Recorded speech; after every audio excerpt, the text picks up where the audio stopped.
dia bisa luput dari pandangan ataupun analisa kebutuhan mereka gitu.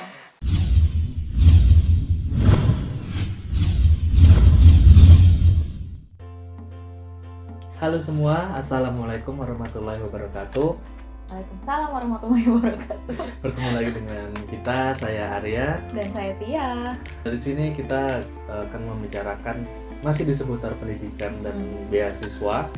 Tapi mungkin pada kesempatan ini agak sedikit berbeda. Ya. Di mana kita mau membicarakan tentang pengalaman Tia sebagai seorang penyandang disabilitas yang mendapat beasiswa dan alhamdulillah bisa berkuliah di Australia sekarang. Untuk pertanyaan pembuka saya, bisa dijelaskan Tia disabilitas jenis apa yang disandang? Jadi kalau saya itu penyandang disabilitas daksa atau tunadaksa. Jadi physical disability-nya itu kalau saya kebetulan pengguna kaki palsu. Bagi penyandang tunadaksa itu jelas ya, biasanya tantangannya adalah mobilitas. Jadi tunadaksa itu ada yang pakai kaki palsu, ada yang mungkin secara fisik mungkin tidak menggunakan alat bantu, tapi mungkin dia ada keterbatasan, impairment secara fisik gitu. Nah, biasanya walaupun saya udah pakai kaki palsu pun biasanya tetap ada batasan gitu dalam mobilitas sehari-hari, iya. Untuk berfungsi dalam sehari-hari gitu. Terutama yang berkaitan dengan jalan kaki. Biasanya saya cuma ada radius tertentu gitu loh. Selain jarak, biasanya juga kayak tangga, kalau misalnya kondisi jalannya kalau dia turunan tentu ya, itu benar. Jadi agak susah gitu untuk jalan, terutama tangga sih gitu. Mungkin mau nambahin juga sih kayak sejenis general info buat teman-teman sekalian. Mungkin kalau yang kayak tunadaksa, tunanetra itu mungkin secara fisik bisa terlihat. Jadi disabilitas itu juga ada yang tidak terlihat. Mungkin biar bisa lebih aware gitu. Seperti tunarungu ataupun teman-teman yang tuli gitu. Itu kan secara fisik tidak ada fitur-fitur yang jelas secara kasat mata lah. Iya gitu. Selain itu juga ada teman-teman seperti teman-teman tunagrahita atau misalnya teman-teman yang punya disabilitas intelektual, teman-teman yang mempunyai autism spectrum disorder gitu. Ataupun juga teman-teman yang punya Down syndrome ataupun perkembangan development disorder tertentu. Nah, biasanya yang seperti itu kita cenderung susah mengidentifikasi teman-teman yang disabilitasnya tidak terlihat, sehingga mungkin bisa luput dari pandangan ataupun analisa kebutuhan mereka gitu. Beberapa disabilitas berarti ada yang bisa terlihat secara langsung dan ada yang memang seperti mental, berarti yang seperti psikologisnya gitu, kognitif, yang tidak bisa kita lihat secara langsung. Terkadang kita jadi susah juga mengidentifikasi kebutuhannya apa, yang ngaruhnya ke situ sih. Jadi biar lebih aware aja gitu sama lingkungan sekitar. Jadi kita bisa mulai masuk ke topik pembicaraan. Mungkin kalau bagi teman-teman yang ingin tahu tentang langkah-langkah bagaimana Tia bisa mendapatkan beasiswanya, bisa dilihat di video-video sebelumnya. Pada kesempatan ini kita akan membicarakan bagaimana sebagai seorang disabilitas, ini khususnya yang Tia rasakan adalah sebagai tunadaksa, bisa mendapatkan beasiswa. Jadi untuk pertanyaan pertama itu, apa yang memotivasi Tia untuk melanjutkan pendidikan? Kalau boleh tahu, tunadaksa sejak kecil atau bawaan lahir atau memang setelah dewasa? Seperti yang masih ketahui, saya sudah mengetahuinya sebenarnya. Tunadaksanya aku itu sejak tahun terakhir SMA ya. 2010. 2009-2010, jadi 2009-2010. Per video ini dibuat udah kurang lebih 10 tahun.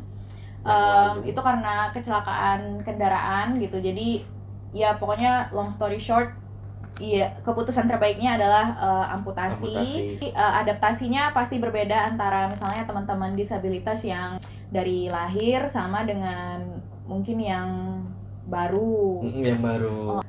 Jadi kalau bagi aku itu tantangan terberat adaptasinya itu karena Tia sih sebelumnya pernah merasakan misalnya berfungsi secara secara umum. Secara umum ya. Jadi adaptasi secara psikologi, maksudnya secara mental sama fisik itu lumayan berat waktu itu. Pasti ada perasaan kayak sulit untuk menerima gitu. Karena recovery mentalnya aja dia sampai waktu itu dari kecelakaan sampai akhirnya kita memutuskan oh iya deh kayaknya ya udah amputasi itu kayak butuh 9 bulan sampai 1 tahun sampai traumanya hilang gitu. Tapi struggling secara psikologinya itu tidak berhenti sampai di situ kok. Kalau boleh bilang kasar-kasarnya itu sampai detik ini pun masih ada gitu. Cuma cara aku coping sama situasi mungkin berbeda dibandingkan awal-awal ketika baru habis amputasi dulu gitu. Yang pertama sih pasti awal-awal itu merasa minder karena jadi berbeda sama teman-teman gitu.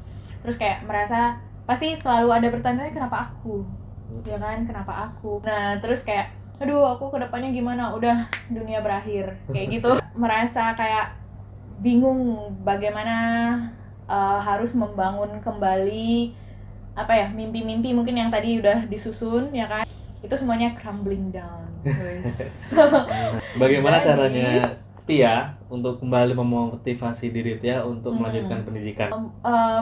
Mungkin memang salah satu yang berpengaruh besar bagaimana aku bisa akhirnya bangkit lagi itu adalah keluarga dan orang-orang terdekat, support dari mereka. Jadi salah satunya juga kayak dengan melihat teman-teman yang lain gitu, kuliah lagi, sekolah lagi gitu, terus aku juga jadi termotivasi gitu untuk melanjutkan pendidikan.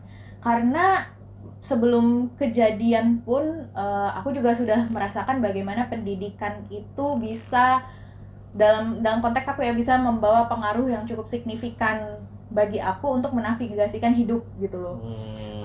Terus juga ditambah dengan kejadian itu aku juga kayak bersyukur dokter yang menangani aku selama masa recovery sampai pada tahap amputasi itu benar-benar cara approach-nya itu loh, membangun mental dan membantu mengobati traumanya tuh sangat mengesankan. Karena aku merasa juga walaupun secara fisik misalnya sudah berbeda, tapi aku tetap yakin kalau misalnya dengan pendidikan itu aku tetap akan membantu aku menavigasikan hidup ke depannya seperti apa gitu.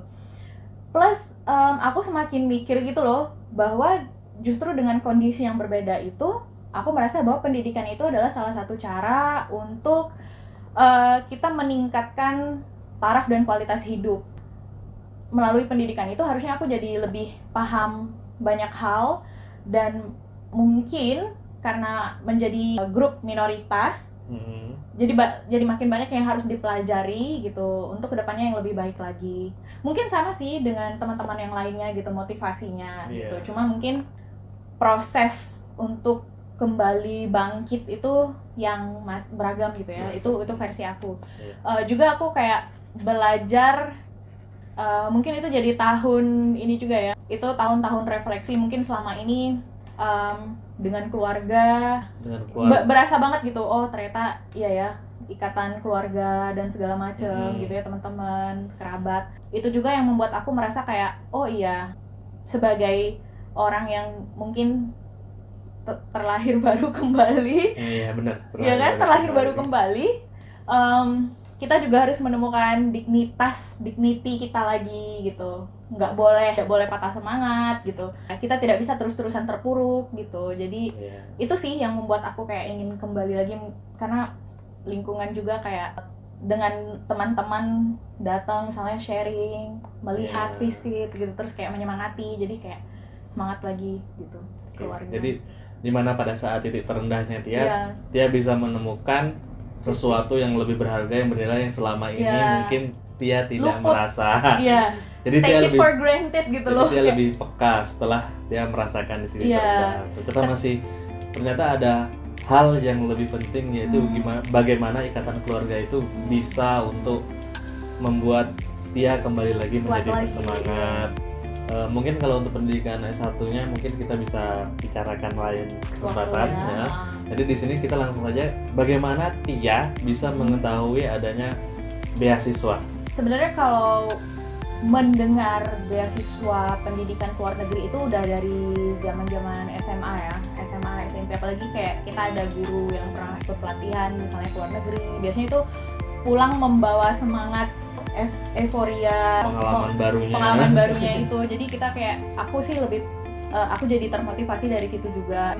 Dan yang paling signifikan itu kayaknya pas S1 itu kebetulan kan aku jurusannya bahasa Inggris, jadi ketemu dosen-dosen ataupun pendidik yang udah pernah mengenyam pendidikan di luar negeri. Jadi para dosen juga biasanya kalau di kelas tuh sharing sama kita-kita. Intinya sama sih, untuk memotivasi mahasiswa untuk aim-nya lebih tinggi gitu. Targetnya harus bisa lebih baik gitu.